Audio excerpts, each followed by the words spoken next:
Hi there, Shawn. Awesome.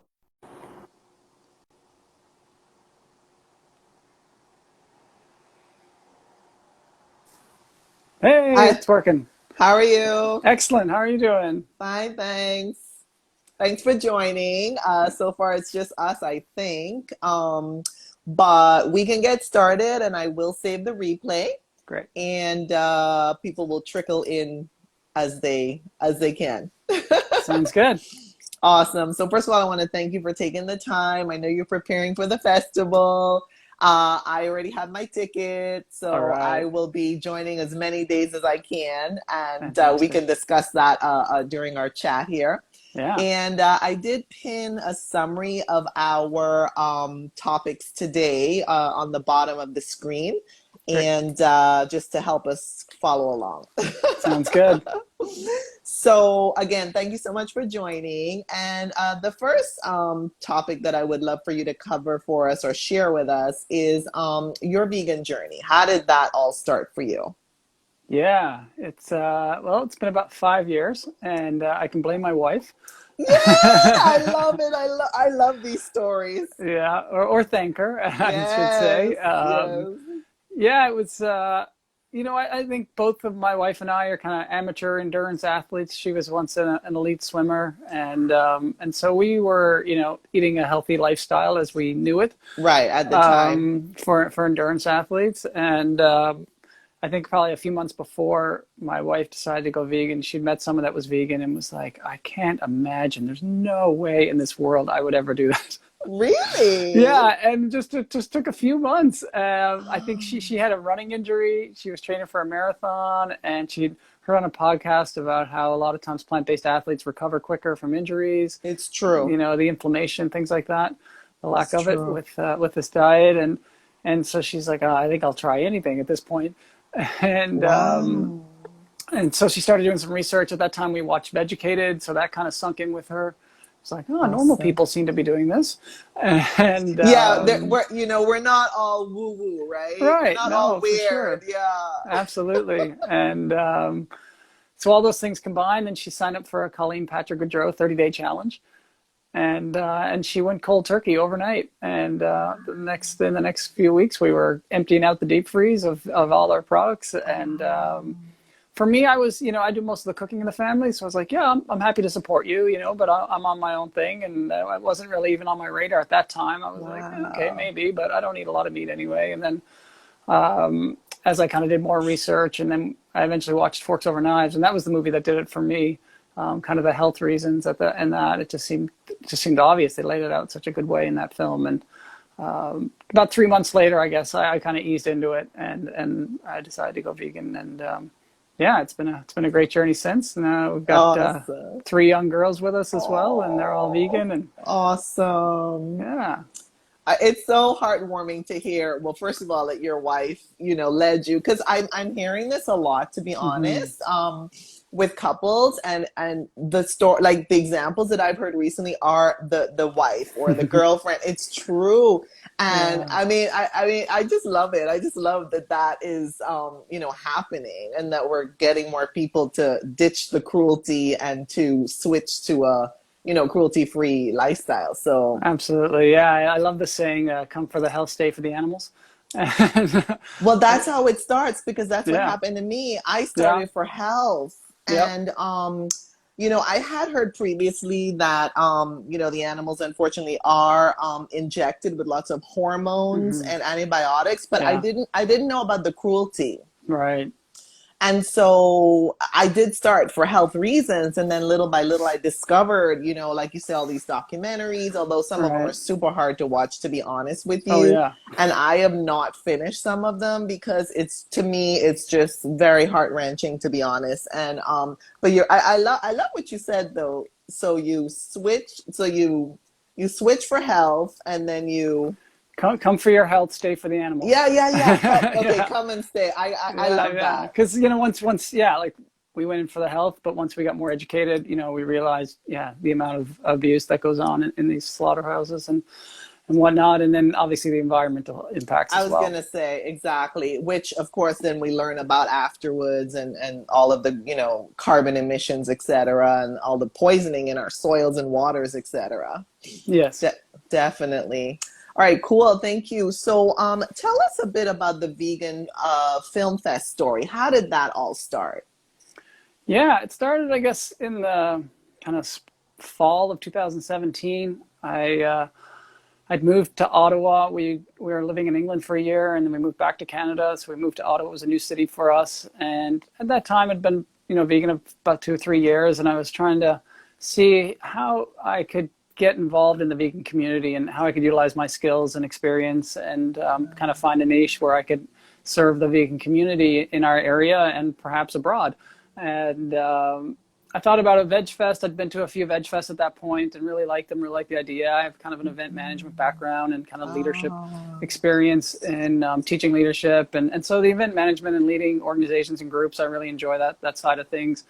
And so I looked to talk to people about taking over the Ottawa Veg Fest because they were looking for some new leadership at that time. And I quickly realized once I learned more about it, it is a lot of work. And we had a I newborn baby at imagine. that time, along with two other young girls. And I was, at this time, I was like, this is just too much for me to take on right now. Yeah, yeah, yeah. So then I kind of kept thinking, like, what else can I get involved in that, maybe had a little bit less time commitment, or like maybe a busier time of the year, but the rest of the year was manageable. And there's a film festival that I've always been following and I've been to over the years. It has a world tour. It's called the Banff Mountain Film Festival. It's out of Banff, Alberta, Canada. Yes. And they do a Okay. world tour. It's a mountain adventure film festival, and I absolutely love it. I've seen it all over North America. And so I always kind of had that in my back of my mind. I'm like, well, maybe there's a film festival out there, a vegan film festival that I can bring to Ottawa and show a screening here. And I did a bunch of research, and I was like, wow, there's no vegan film festivals in the world. Like, I was really surprised because the impact that vegan films have on our community is huge. And Huge. so that's when I was like, well, this might be my opportunity to get into the community and help out and serve the community in this capacity. And so I did some research and talked to some influencers and talked to some people that have been in the film industry, and they all seem super positive. So I went about learning how to start a film festival. Wow. And I would have also been surprised, to be honest with you, if I had found out like you did that there were no vegan film fests. Like honestly, I am a bit surprised to hear that. Now that I know what's involved, I can see why not.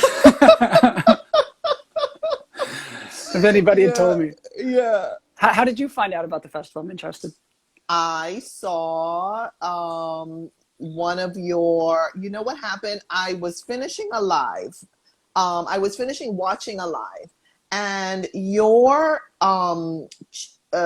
broadcast from somewhere, you were out like outdoors. Oh, yeah. And you were saying, about the film festival. I think you were going to go pick your children up from school. And I was like, vegan film festival? What is this? I haven't heard of this. So of course I'm so curious. I tapped on, after you finished, I tapped on your profile. No way. And I was like, what?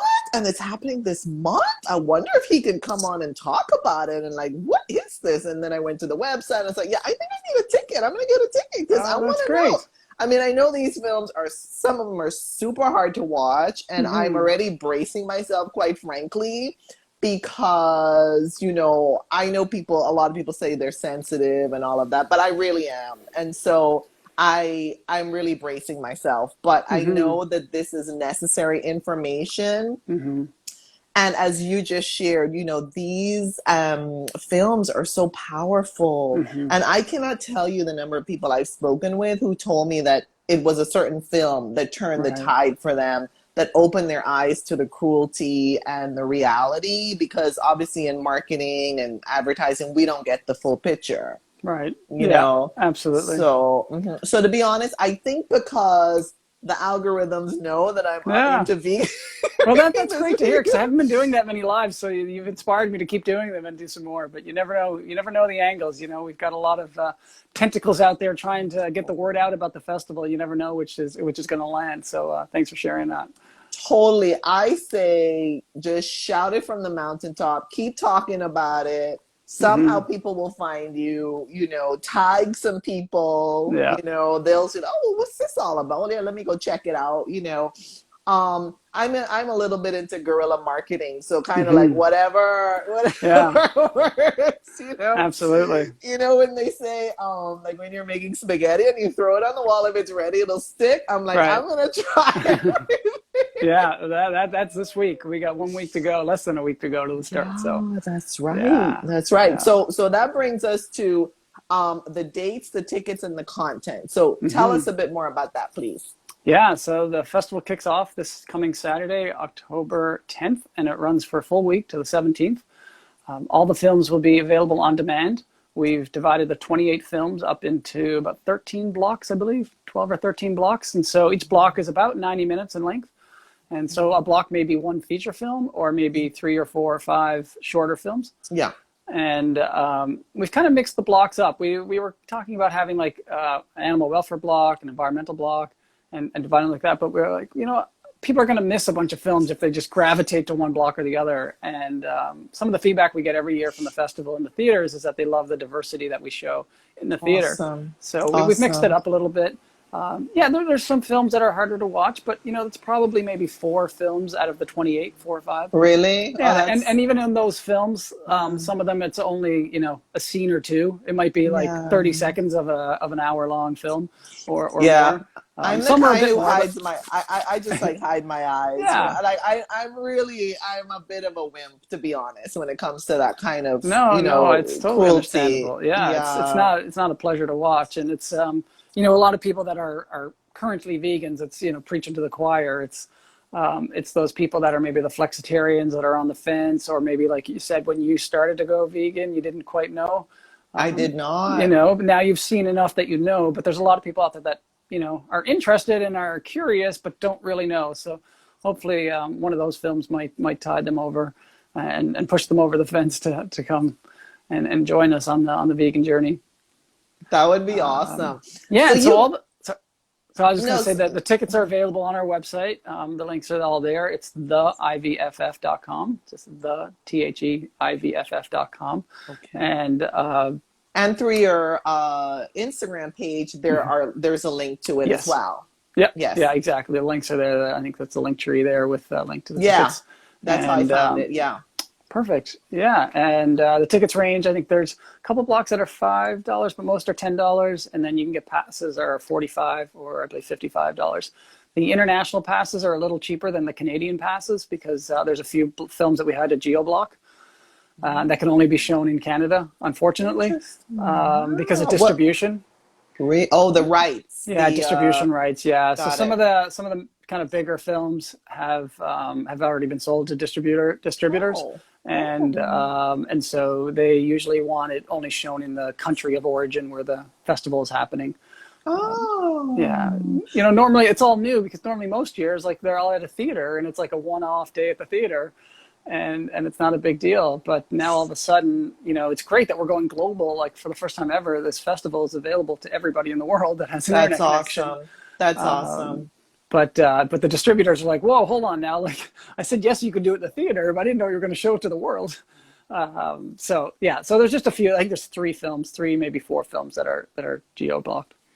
I think because of this whole global situation we're going through, a lot of events have gone online for the first time.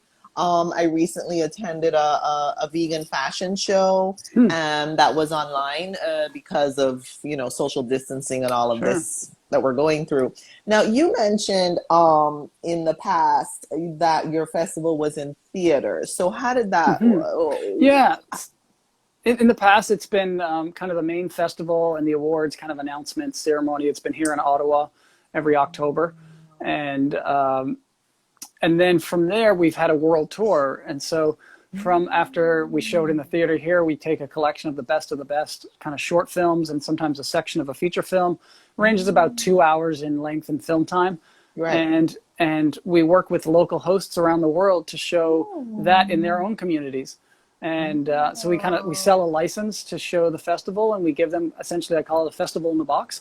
And so we supply all the films, the marketing material, the templates for sponsors, the templates for volunteers, all that information. And then the local host pays, a licensing fee, and then they organize the event there. They organize the theater, the ticketing, the marketing, and take care of that. And then all the revenue that they bring in, they keep for themselves. And so some people do it as a side business. Some people do it as part of their nonprofit to fundraise some money. Some people do it as part of their club. It's a great way to, it's a great, way to bring a community together.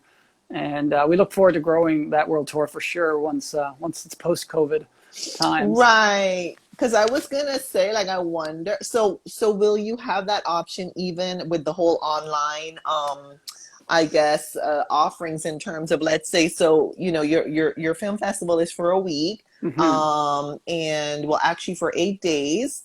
And then after that, will you have the option for like folks who want to, like you say, buy it in a box and maybe redistribute it somewhere, like on their, online, obviously, I guess for now, but will they have that option or? We haven't come up with a good solution to the online world tour yet. We would like to, ideally COVID would go away and we just come back into theaters and we'd continue that. But it doesn't look like that's going to happen in the next 6 months anyway. So we're still playing around with the best way to work a kind of an online festival world tour. It may be that we just kind of periodically, monthly, maybe show a film and have a discussion after, something like that. Some of the top rated films that come out during the festival. Because it will keep people's eyes on it. It will keep attention, not just like the 8 days, but like keep attention on it throughout the year. Yeah, I never wanted this to be like a 1 weekend or 1 week a year event. I've always wanted to be kind of year round and keep the festival going, keep the films going. And so, there's only going to be so many people that can join us for the week of the festival. Exactly. And there'll be a lot more that probably want to watch some of the films. So I've got to work it out with the filmmakers. But yeah, we might do a thing like where we show one film a month and then we have a Zoom call after and have an open discussion about the film. And kind of I love that idea. I like the idea I've heard recently of instead of a book club, a film club, and maybe we'll create the IVFF film club. So oh my gosh, that is such a cool idea. Film of the month. Yeah, I love it. And almost everyone is now on Zoom. Even people who were not on Zoom 6 months ago. Right. It's true. All of a sudden it's like, well, you hardly have a choice. Yeah, even my kids. I know the little ones have started way before their time. Yeah. I mean, a lot of them apparently are taking classes on Zoom. Oh yeah. The whole spring with school, and then now they even do like the Girl Scouts and the Boy Scouts. They have Zoom calls for their groups. No. Oh yeah, because they can't meet in person, so they get together. They do scavenger hunts around their house while they're on Zoom calls. And I had no idea. Well, you have to be creative. Yeah. You have to be creative. Yeah. And at least they stay in touch with each other. So that's nice, even though it's virtual. Yeah, they all get dressed up in their uniforms and turn on. No, because I was in what they call brownies and Girl Guides brownies, and all exactly. That. Yep. Yeah. So I was in all of that, so I can totally relate. Except it was in real life. It wasn't on. They just haven't figured a way to sell ticket. They haven't found a way to sell cookies virtually yet. Oh my gosh, they will. I mean, I'm sure they will. Especially with home delivery. I mean, everyone's almost so many people are doing home delivery now. So absolutely. I think they can find a way. I think so. That's a big fundraiser for sure. For sure, yeah. So in which year did your the film festival start? 2018 was the first year, in October 2018. Yeah. So this is the third October we've done it. Okay, got it. Cool. Now, tell us a bit more about the content in terms of the categories that you mentioned earlier, just to kind of recap that part. Sure. Yeah, there's 6 categories, I guess, this year. We added one more. So the categories the filmmakers enter in are environmental protection, animal welfare, health and nutrition, lifestyle, and this year we added the public service announcement category. We found that we were getting a lot of kind of under 5-minute films that were really powerful, but kind of needed their own category. Yes, the PSAs are like you say, they are very powerful. And, a lot of people do have a short attention span. Yeah. So, or they just feel they just don't have the time, they're just in a time crunch. So if you can, send out a powerful message, but in a clip, in a short, a shorty but goodie, then that's definitely very effective, I think. Yeah, so we're excited about those categories. And we have a photo festival as well, photo contest. Okay, so tell us about that one. So we're going to be announcing the winners on the 17th of October at the last day of the festival. But The photo contest is a photo essay contest where people submit 3 to 5 photos that tell a story. And the categories are the same categories I just mentioned. And yeah, it's really neat. We've got some, I added the photo category because I wanted an opportunity, well, one, to show incredible photo stories, because there's a lot of really good, especially undercover professional photographers out there capturing some amazing images. I imagine. But I also wanted to open up to the everyday Joe in public to, everybody's got a phone and a camera in their pocket. And yeah, I was interested to see how other people could get involved. Not everybody's a filmmaker or has all the equipment for films, but this allows an opportunity for anybody to submit to the festival and be a part of it in a different way. And the technology is so much more advanced now than it was before. People are taking amazing photos on their phones. Yeah, absolutely. So is the photo competition still open, or has it closed? No, that's closed now. Yeah. Okay. So we're going to be announcing our winners in just over a week. Yeah. Okay. But it'll open again in January. So folks that are into photography, save your photos, don't delete them. And if you can capture a few photos to make a story, we'd love to see it. That's good to know. So January. Okay, cool, cool.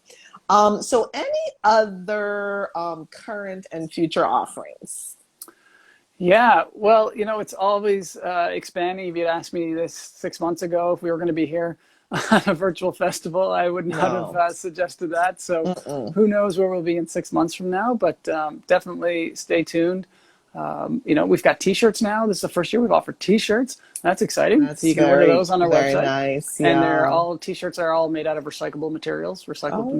So I was really keen on not bringing more clothing into the world. So that they're more sustainable, more closer to zero waste. Yeah, exactly. Yeah. So I'm excited about those. They're really neat. You can get those on the website. But yeah, coming up, we're just really excited to kick off the festival on Saturday. It's can't believe it's almost here. It's been a lot of work over the last few months, and I'm excited for the world to see these photos and films that many people haven't seen before.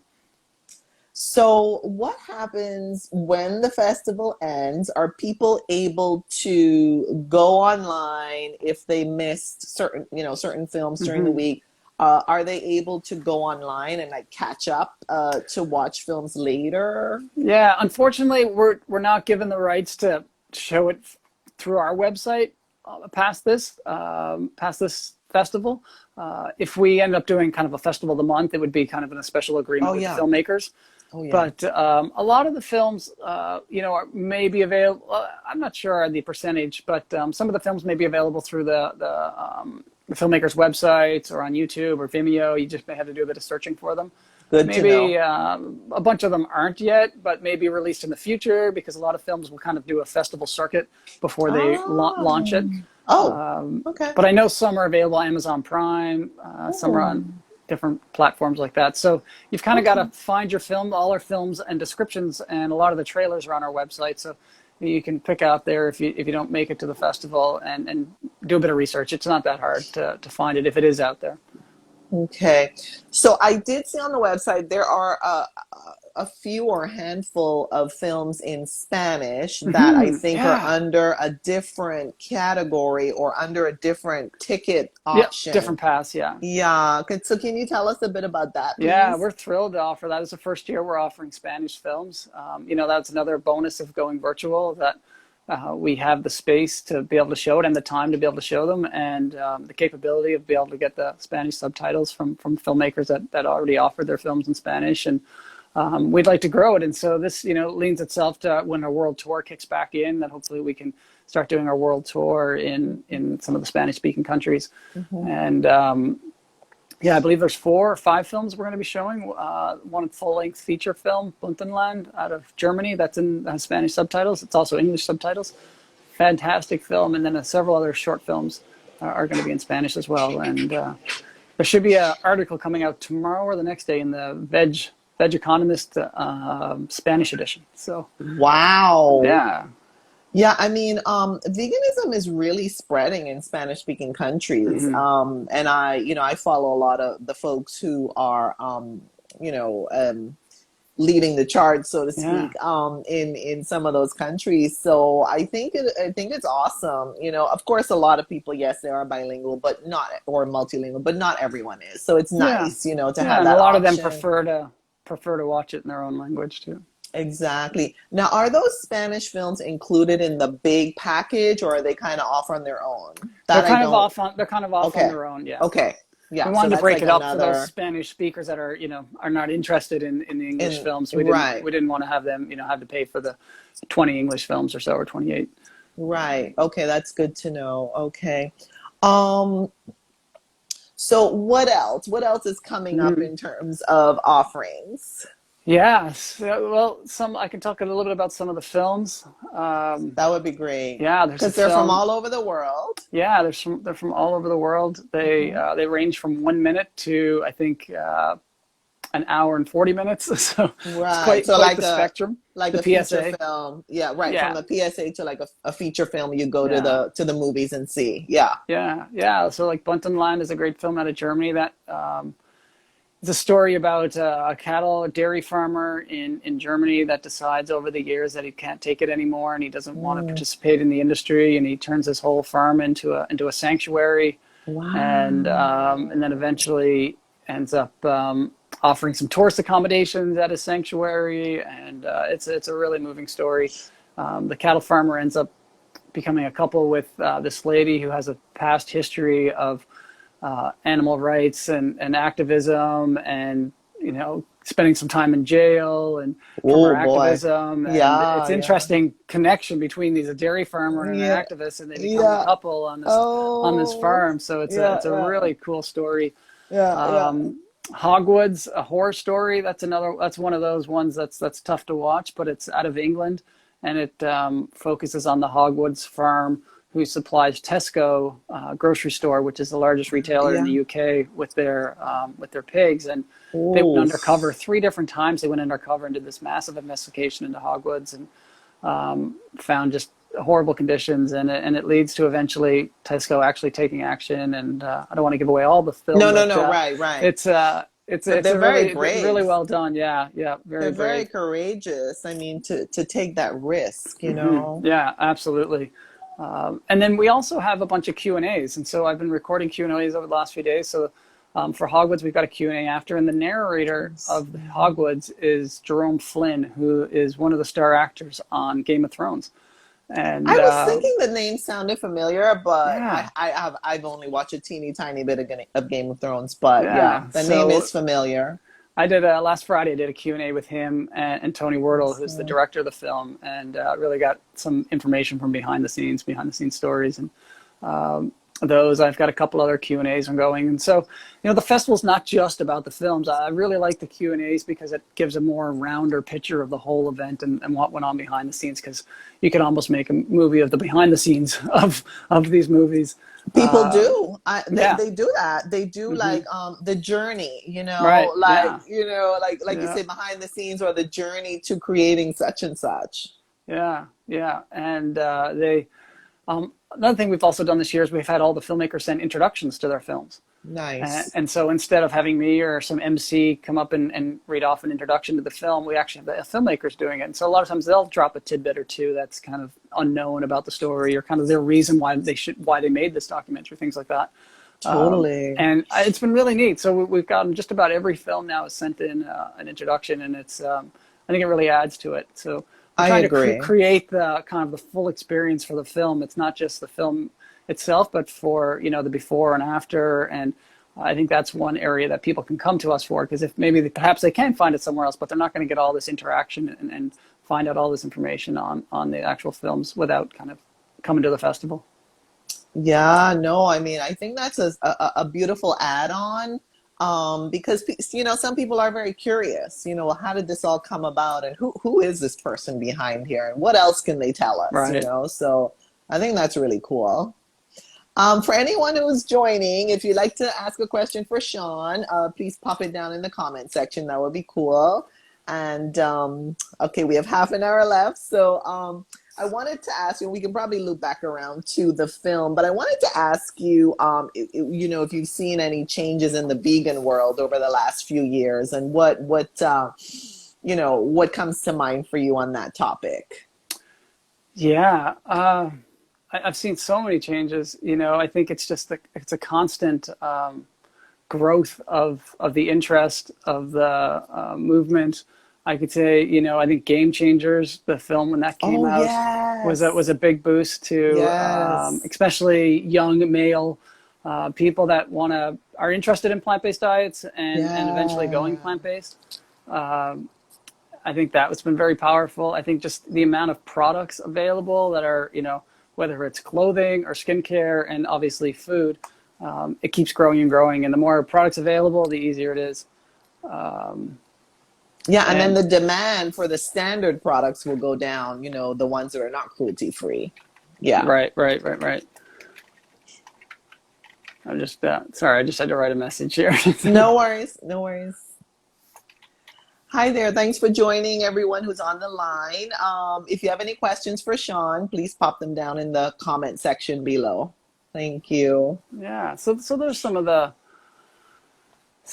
developments I've seen. I think every country is kind of moving along at its own space, but I think the UK is really leading the way a lot.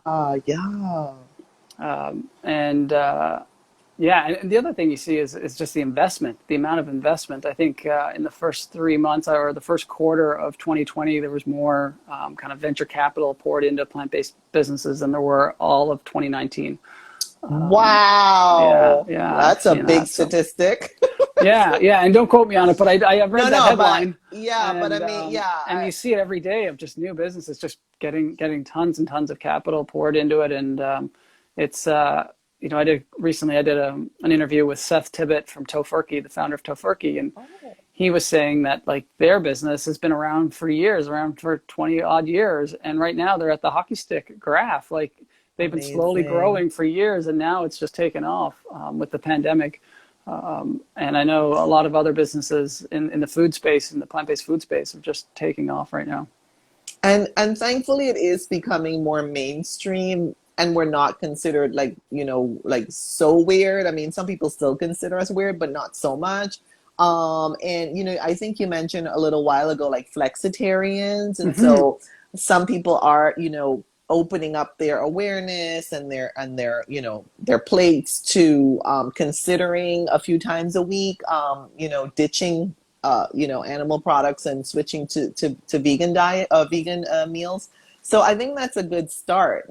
Some people are like, oh my gosh, that's not enough. And I totally agree, it's not enough, but at least it's a good start. Yeah, absolutely. I think everybody's got to be on their own journey. It's one of those things that you can't be forced to do, and no one can force you. And it's got to happen at the right time for you. And but the more options we have available, the more ways that people can kind of test the waters, I would say.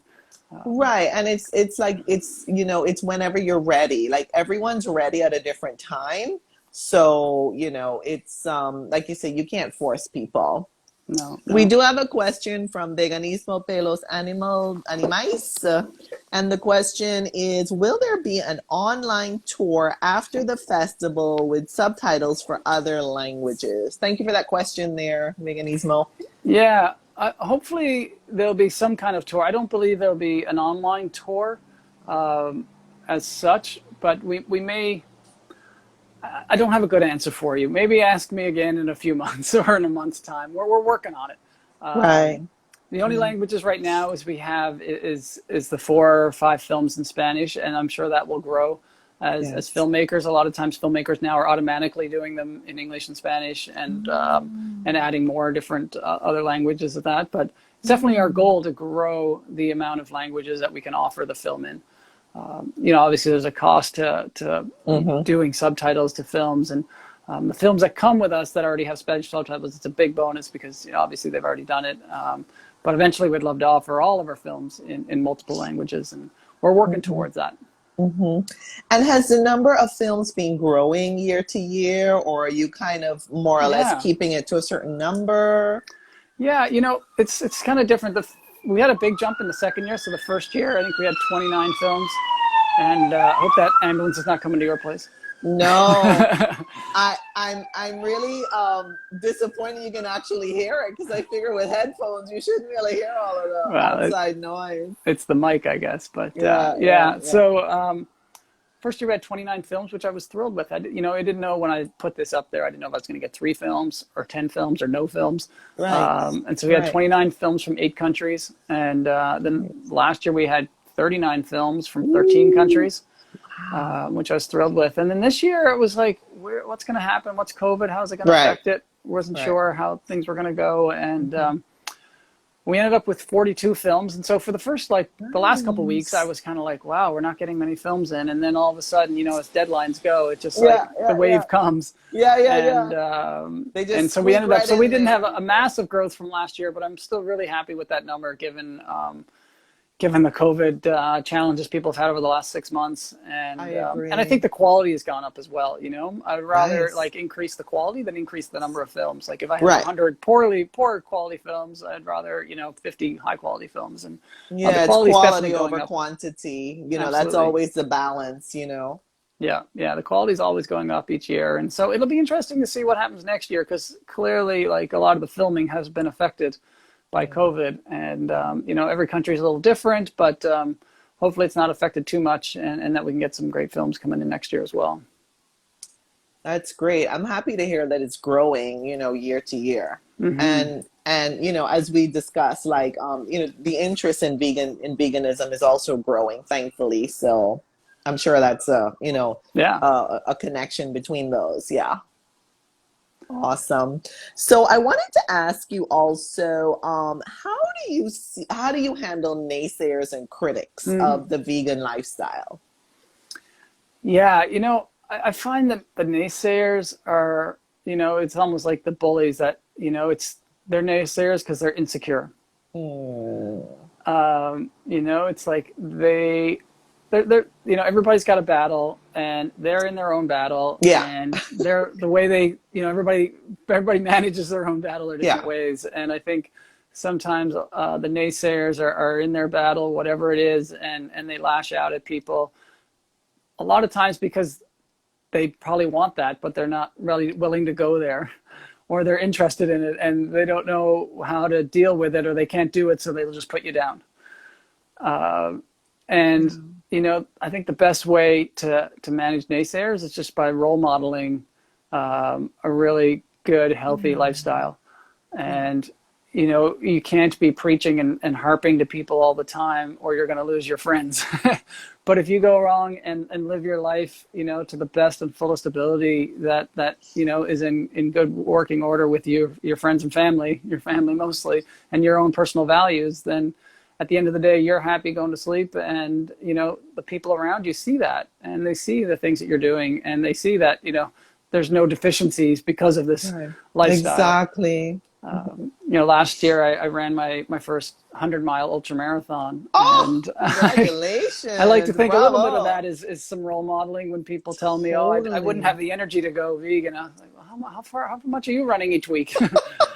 um, yeah, I love that example because I call it leading by example. And yeah, also like absolutely, when people are ready, they will come. It's almost like, I said, the famous phrase, build it and they will come. So yeah, you construct your lifestyle. When they're ready, they'll come and ask you questions and be like, hey, I want to find out more about that, or right, and someone said yesterday, when people criticize him, he's like, well, do you really think that I'm gonna, like, for example, eat a meal that's not really tasty and yummy and high in nutrients? Like, do you really think I'm right. gonna do that? And so it was really cool because he kind of flips it around, and makes it personal. So that was quite cool to see that perspective. Yeah, absolutely. I get people all the time, asking me. I'll get an email. Actually, a couple of years ago, I ended up doing up a kind of a cheat sheet on how to go vegan because I was getting enough emails and Facebook messages from people, from friends that are like, I see you posting about this. Like, I think I'm ready to try it. Like, where do I start? Oh, And so I got sick of like bravo. retyping these new emails every time. So I'm like, I got to put a file in. So I made a Word document And it was I like, love that.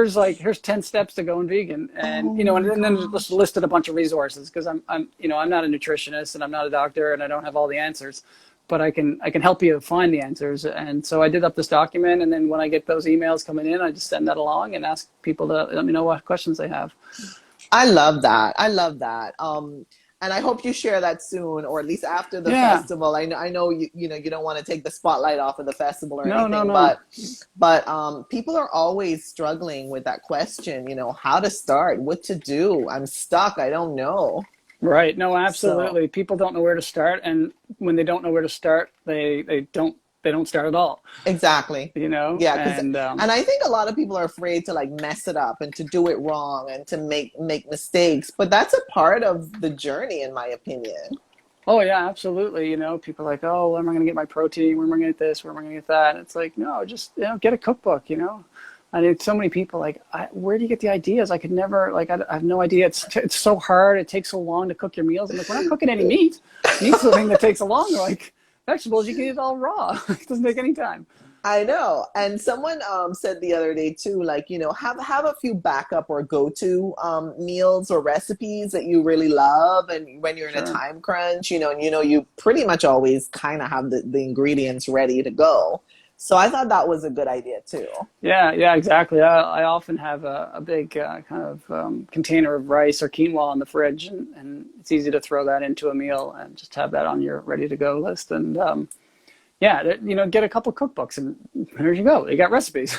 Yeah, yeah, My yeah. most gifted book is the Plant Powered Families, and Oh, it's an outstanding nice. book for anybody. It's an outstanding book for anybody with kids for sure. Like I'd say Nice. 80% of the recipes my kids will eat, and they're the Oh. typical picky eater kids. Yeah, yeah, yeah, yeah. I And don't like this. I don't it's like an that. outstanding book. Like I probably cook out of it 3 times a week for the last 4 years. That's I'm on my second awesome. copy because the first one disintegrated. I love it. But I probably send out 5 or 10 of the copies of those to friends each year. When I get that email of like thinking about Yeah. going vegan, I'll just like boom, and they're like, "Hey, did you have anything to do with this? I just got this in the mail." You know, and I have been quite blown away and surprised that so many people ask for recipes. Like I don't know. I just thought, oh, people were kind of going out and buying their own books or searching on the internet or experimenting. But I tell you, like on social media, it's very common several times a day to see someone saying, "How do you make that?" And I don't know what to do. And do you have any recipes? You know? Right? So Yeah, definitely yeah. that's a good strategy that you have. Yeah, yeah. Just find a couple good cookbooks and go with them. And I'm into the Instant Pot these days, and I've got a Oh, new nice. vegan Instapot cookbook, and it's great. Oh, Yeah, wow. Wow. So is that kind of like one pot cooking? a little bit. Yeah, a lot of it is. Yeah, I Or love you do that. the rice beforehand, and then you can do like kind of a stir fry or a blend. It's not really a stir fry, but a vegetable blend in the Instant Pot, and then you pour that over the rice, and you're good Like to a go. stew, kind of like a Yeah, like a stew stew. Yeah, or exactly. I think I'm mhm. making a cauliflower mash tonight, and it's Wow. And especially for this time of year. and soups. I A, do a lot of soups, and a lot of people have started um, that too. yeah, Yeah. yeah, and so it just makes it a lot easier. I love the timer on it, so you can just come back and it's done. You Oh, can you head set out. it and forget it. Yeah, yeah, exactly. So you're not over the stove the whole time, and so it's Right. it's definitely a convenience. We've got 3 busy kids and a busy wife and Of busy this, so course. it's Of it's yeah. course. No, and you're making it practical and doable, and you are eliminating barriers and excuses and reasons Hmm. for not doing it. You know, some people are like, I don't have time, or, you know, I don't have certain ingredients, or da da da da da. So, I mean, the way you're approaching it, at least you are like reducing, you Hmm. know, reducing the excuses Right. and barriers, I think. Yeah. Yeah, and a lot of good cookbooks at the beginning for people that are just starting, they'll have a page or two of here's the staples to keep in your house. Like always have these on hand. And once you read through those, like you're set. Like, yeah, most of the time I have all the things I need on hand. Every now and then there's the odd spice or the odd ingredient that I need to go out and get. But for the most Right. part, I have the standard ingredients on stock. I probably Right. didn't have before I was vegan, but Mm-mm. once you start them, you've got them. We got a big jar of nutritional yeast. Yeah, that's popular, very popular. Yeah, Yeah. I saw a dish with that today actually. It was like a stew. that Yeah. they did, and yeah, they put some nutritional yeast. Yeah, Yeah. definitely. Yeah. My kids love it now. They want to like sprinkle it on everything. Oh my gosh, Yeah. because it's kind of cheesy, right? Yeah, exactly. Yeah. Quote Yeah. unquote cheesy, not Yeah. exactly, but yeah, that texture. Yeah. It Yeah, gives it that texture, and it's loaded yeah. with vitamin B12, so that's always good. That's always a winner. Hmm. That takes care of the naysayers who say, well, you're not getting your B12, you're not Right. getting your vitamin D, you're not getting your protein, you're not getting your calcium. So you've taken care of all of that. So that's Yeah. good. Yeah. Absolutely. Awesome. So you've answered the newbie advice question. So that was awesome. And just a couple more. So how do people contact you to collaborate? Yeah, you can find us on Instagram or Facebook or on Twitter. Our handle is the Vegan Film Fest, just Vegan Film Fest, and you can contact us through our website, the contact page there, and we get all those as well. So, yeah, if you're interested in someday hosting a world tour screening, definitely get in touch. Or if you want any information about the tickets or passes, let me know for sure. Awesome. So we have 14 minutes left. We don't have to use all the time if we don't need it. But is there anything else you want to tell us about the film festival, about, your projects? Yeah, I don't know. I think we've covered a lot. I really appreciate you having me on today. But yeah, I'm just really excited for people to be able to see these films. I've been working really hard for the last probably 4 months building this and curating the films and talking to the filmmakers and working really hard behind the scenes. And I'm always excited when it launches, because it's like, oh, these are so exciting films, and I can't show it to anybody until now. Yeah. And so I'm really excited to hear the feedback that people have and see how the whole online festival goes. Hopefully, I think it'll be here to stay. I think we'll always we'll do a theater event hopefully next year, but I think we'll also follow it up with an online event, because I've gotten so many messages from people all over the world that are like, oh, we're so excited about this. Like, we never would be able to have this because I have a small town, doesn't even have a theater, or No. I'm in remote Australia and I love this, or wherever And they people can't are. travel. People cannot travel like they would like to. So yeah, exactly. So yeah, we're really excited about that and excited to see kind of how the future unfolds with that and kind of a hybrid world tour in the future. or at least have the option, like you're saying, hopefully there will be face-to-face, because that's irreplaceable. You cannot get the same energy.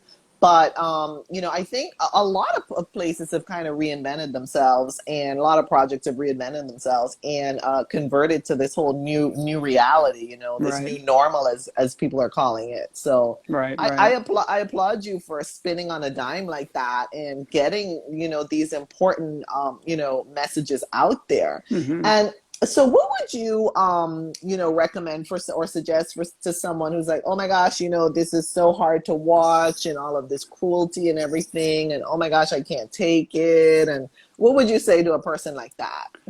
Yeah, kind of two camps. I think overall this festival, I say we're here to inspire vegans to continue on their journey. We're here to educate non-vegans or vegan curious, and we're here to entertain everybody. And so people that are already vegan, that are, they already realize all the reasons and they're happy on their journey, they can probably skip over some of the ones that are a bit more challenging to watch. Not saying you can't learn anything from them, because there's something to learn from every film, but I don't necessarily need to be preaching to the choir. But for people that are interested in factory farming and wonder, like, where does your meat come from and how is it processed? Like, these are great films to watch, because you'll learn about it, you'll see it, and you'll be educated, and so that may sway your decisions on whether you want to try a plant-based diet or a lifestyle. And so if you do have to cover up your eyes, that's fine too, because you get the idea. That would be me. Well, if you get to that part, like, what's happening, like you don't necessarily need to watch it. And a lot more films are coming out now that are being able to portray the harshness and the realities of slaughter farms and slaughterhouses without having to show the blood, guts, and gore. Oh, really?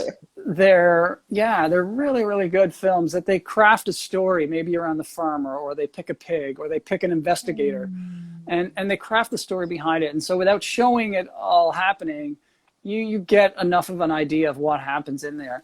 And so, yeah, there's a lot of really educational films. We Animals is an organization that's producing some great photography and films that are around that area that don't show. Like we have a film Invisible this year that's kind of around that realm. It's talking about the slaughterhouses, but without having to show all that. And you get the idea of what's happening and how it goes down.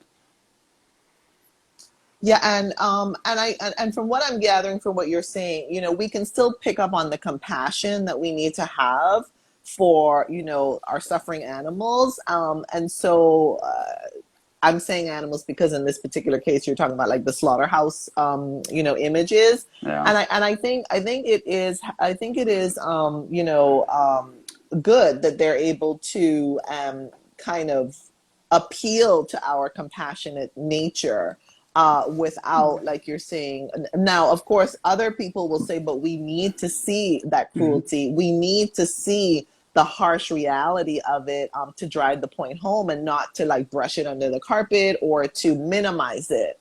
So what would you say to that? Yeah, well, I think it has to be out there. I think for, yeah, obviously folks that are already vegan, they're already sold on the harshness and the realities of it, and they don't want any part of it. But for folks that have never seen it or don't know what happens, yeah, it's important they see it. And, you know, they realize that there's not really such thing as a humane slaughter. No. You know, people talk about this time, or they'll see that, you know, cage-free chickens means that they're not in a cage, but there's 1,000 of them in 10 square feet. You know, and they're like free. When I was growing up, you would hear like free range. Free range just means they're in a warehouse with 100,000 chickens that have like 1 square foot to move, and if they're not in a cage, they're free range, but doesn't mean they have any space. Or, you know, sometimes there's even like the grass-fed cattle. They'll learn the realities of grass-fed cattle. A big one grass-fed too. cattle still get slaughtered, and grass-fed cattle need way more land. Take up way more land resources than factory cattle, and so, you know, there's all kinds of different, you know, reasons, obviously, to go vegan and plant-based for the animals that you can learn about from these films, you know, without necessarily watching the slaughter.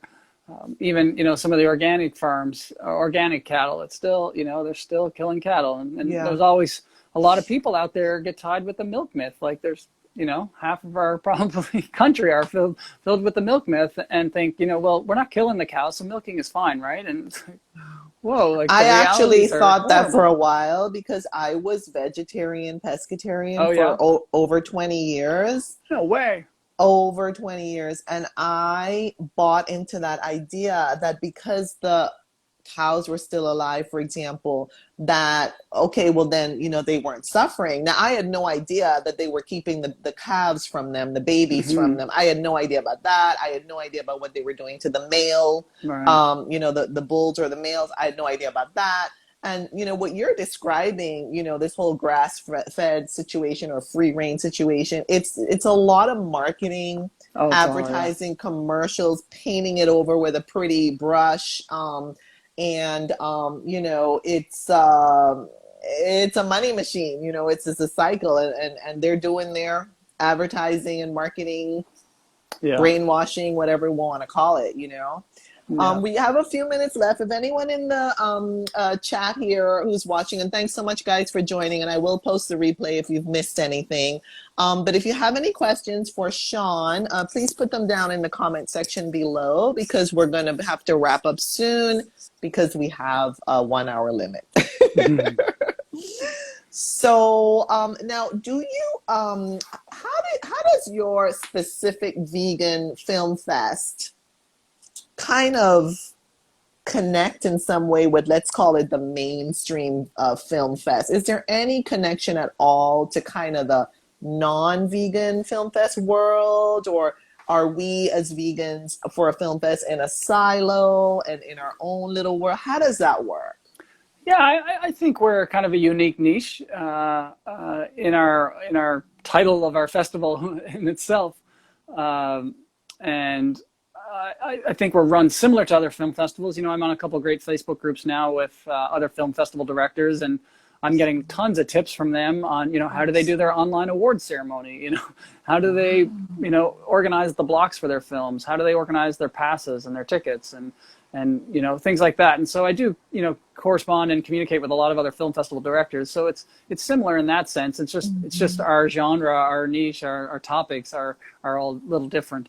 And some people shy away from the word vegan and plant-based, but I kind of went after it. I wasn't afraid of it here. I think we need our own community. We need to stand up for it and be proud of it. And I'm happy to call it a vegan film festival. And people know what they're getting at with that. And so I think we're the spectrum and the flow is similar to other festivals, but obviously our niche is pretty self-explanatory.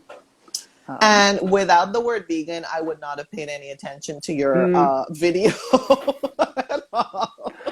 Right. I love everything I love the outside world, but for me, once it says vegan, I'm like radar. I'm like zooming right in, let me check this out. Tell me more. Yeah. Yeah. So, I think you are spot on. We need to have the word prominently placed and mentioned, even if it makes some people uncomfortable or they feel like, we're on our soapbox and we're preaching to people. We need that label, quote unquote, so I definitely appreciate you making that decision. Well, thank you. Yeah. It might not be for everybody, but at least you know what you get when you're coming here. And it is sometimes confusing because people are like, what's a vegan film festival? It's like, you just serve vegan food. What do you happen there? And it's like, no, maybe I should have called it like the vegan themed film festival. It's all a festival with vegan themed films. And so that is so interesting that people are still not clear sometimes. That's really interesting. Yeah. But I think the word is getting out there now. And we've had a lot of really good support from a lot of the plant-based media. The international media and the vegan media has been very supportive and helping get the word out for us, for sure. Yes, and I decided to tag a few, prominent vegan, shall we say, I don't know, events, projects, what have you, in the poster that I, shared for the Vegan Film Festival, because I figured, well, I don't know if they know about it. No. It's not gonna. It can only help. It cannot hurt. So, we need to get the word out because, like you said, we do need more people to know about it. And these films are so powerful. And like we talked about before, so many people have converted because of, Cowspiracy, Forks Over Knives, the Joe Cross one, all of them. I mean, they're so powerful. Yeah, so I definitely think that your films will have a very, very, helpful impact. Oh, thank you. Yeah, I look forward to them getting out there and everybody checking them out for sure. Awesome. So wrap us up here, Shawn. We have 1 minute and 57 seconds. It's giving me the countdown. Once we finish, I will save it to IGTV and put it in story. So close us out here, please, Shawn. Yeah, come and check out the International Vegan Film Festival running October 10th to the 17th. And you can get your tickets at theivff.com, theivff.com. All the information is there. And we look forward to seeing you. You get passes for all the films, or you can get tickets for individual blocks of films. And check it out. Let us know if you have any questions. But I really appreciate you having me on today. And it's been great chatting with you. And I look forward to hearing your reaction from after seeing the films at the festival. Yeah, I'm looking forward to it, and I'm going to try to get through as many as I can. And for anyone who didn't quite get the, we have a question. Hi, I'm a current film student, want to make animal rights themed movies. Is your festival once a year thing? When will submissions be available again? Submissions will open up in January. Yeah. Thank you, RJ, Veggie. Thank you so much. Yeah. Okay, stay tuned for January. Awesome. So RJ Veggie and anyone else, please contact Shawn on his website or his Instagram page or Twitter, Facebook, wherever you can find them. He has loads of links on his Instagram page. That I know for sure because I use those links. Great. So we have 26 seconds left. I'm going to close us out. Thank you so much, Shawn, for sharing your project with us and, doing all the great work you're doing with your team. Thanks for everyone who joined. And I'm going to now close us out and post the replay. Great. Thanks. Thanks, everybody. Bye-bye. See you. Bye-bye.